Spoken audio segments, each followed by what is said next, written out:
আমি আসতে পেরে অনেক। হ্যালো এভরিওয়ান, আসসালামু আলাইকুম। আশা করি আপনারা আমাকে দেখতে পাচ্ছেন বন্ধুরা। তো আমি আজকে লাইভে আসছি কেন, ইফতারির সময় অল্প কিছুক্ষণ আছে, আমরা সেই পর্দার অন্তরালের থেকে আজকে আমাদের সেই পর্দার অন্তরাল থেকে বাইরে হইবে আমাদের পার্টির সভাপতি। সে ডান নয় বাম নয় কোনপন্থীর, আমরা তারে এখনই দেখার আমাদের মাঝে বক্তব্য রাখবে আমাদের। আজকে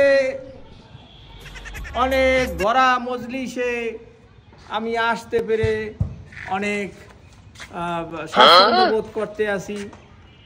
মূলত কথা হয়েছে, আমি আজ পর্যন্ত কোনো দলে নাম লেখাই নাই, শুধু একটি মাত্র দল আমি করতেছি।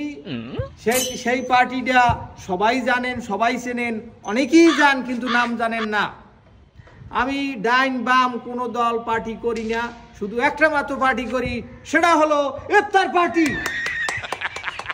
সবাই আমি কোনো পার্টি ছাড়া এই পার্টিতে আমি যোগ দিই সবসময়, যেখানে থাকি আমি এই পার্টি ছাড়া আমি আর কোনো পার্টি করতে চাই না। বাংলাদেশে শুধু নাম থাকবে একটা, কি?